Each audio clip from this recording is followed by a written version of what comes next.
Well, you can see it's a really nice day outside, but the aircraft is well and truly going to be a hangar queen today. I'll explain what we're doing and why we're doing it.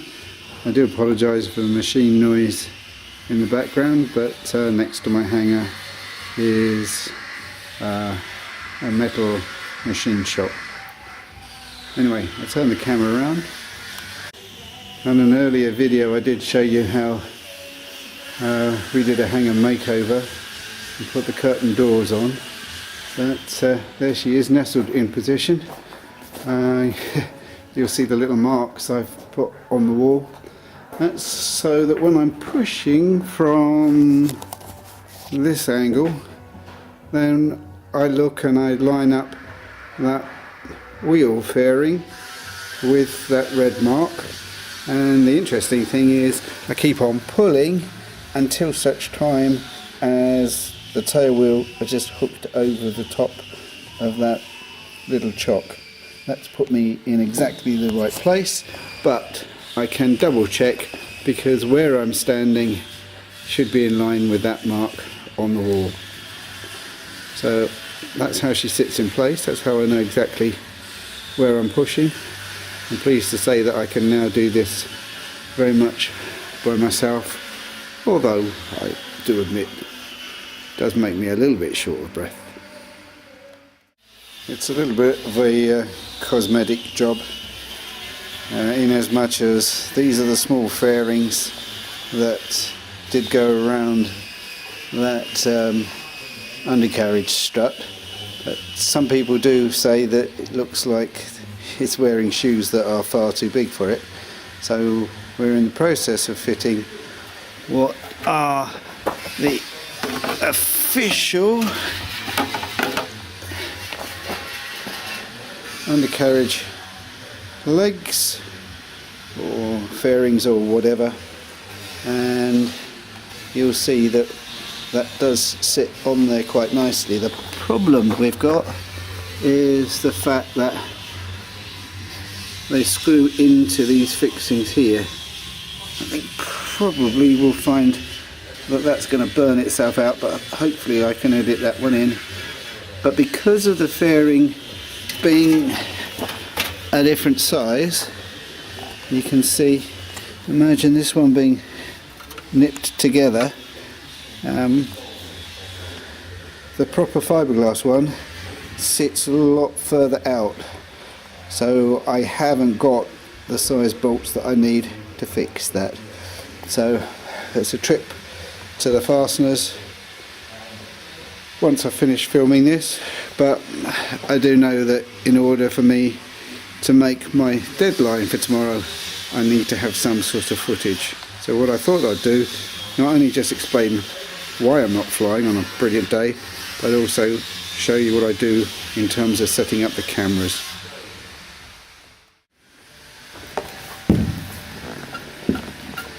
I don't know whether I can elegantly do this with the camera in my hand. I have a problem with it anyway.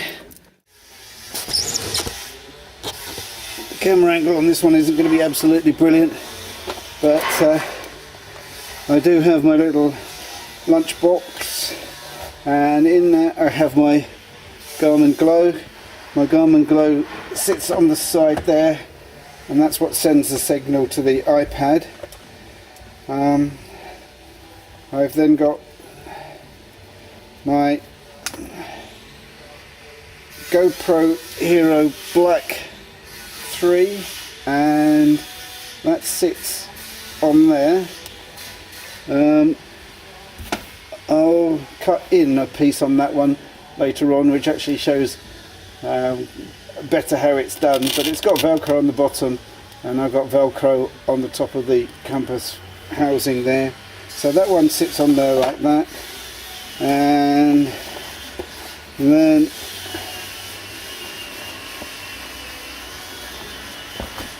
if I turn that one on,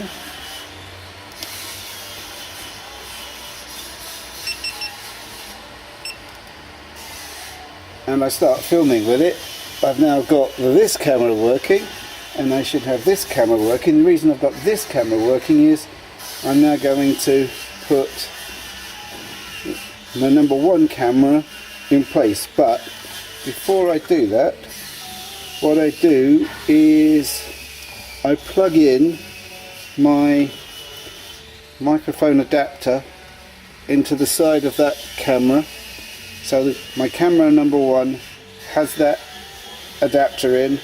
And now slide that into place. So by sliding that into place, I've now got this end, and I am going to have to move this camera, because what I need to do is I need to show that sitting on coats. I haven't really thought this one through, have I? So down beside or behind me here, I've got the rear seat sockets for the headphones, and I simply plug that into there. So now that picks up audio, it runs it through this cable and up to that camera. So I've got that front one, as I said earlier on, with a Velcro. So the Velcro sits onto there,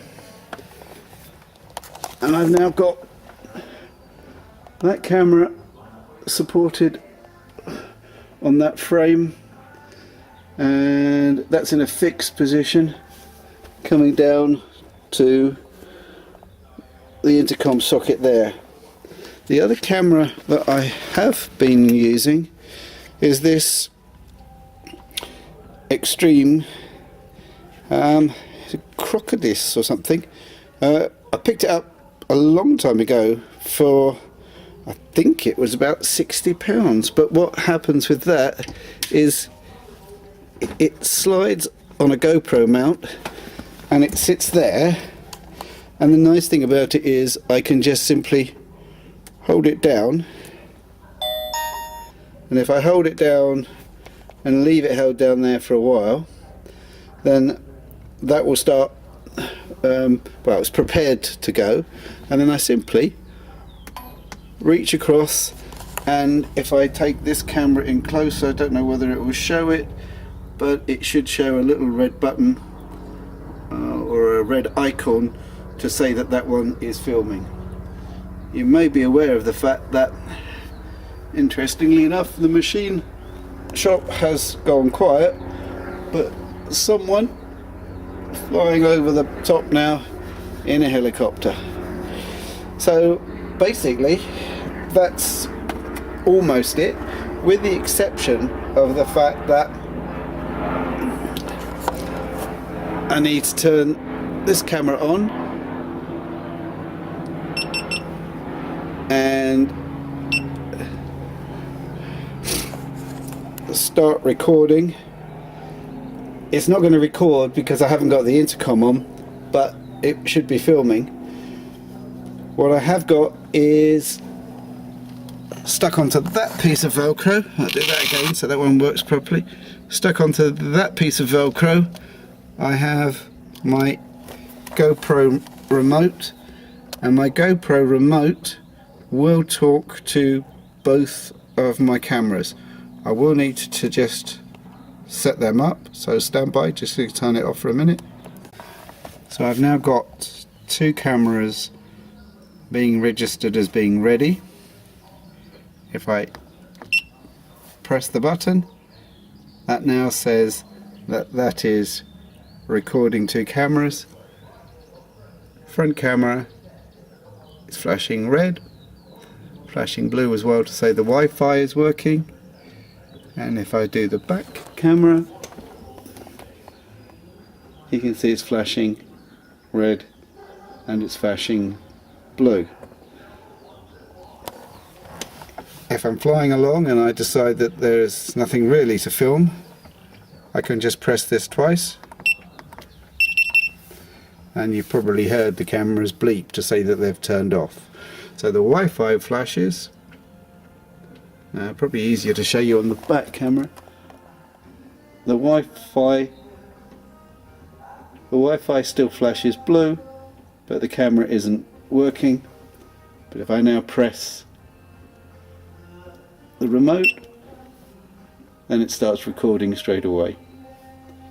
And this camera is being a bit confused by the light settings.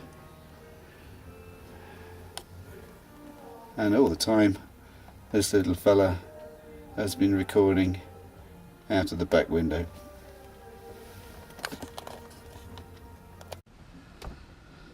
That's it. I think I've told you everything I need to do for what I do about recording. I would like to do some more work outside. I haven't got an exterior mounted camera. Always a little bit loath to do that, but I do know that in order to make the shots more interesting, I need a lot more ground feature. So I will work on that one in the future. Okay, well, thank you very much for watching. If you enjoyed the video, please give it a like. Share it with as many people as you like. If you haven't subscribed, then please do so. YouTube will tell you when I upload my next video, and it's always good to see that I have got people who are regularly following me. If you've got any questions, please don't hesitate, but let me know.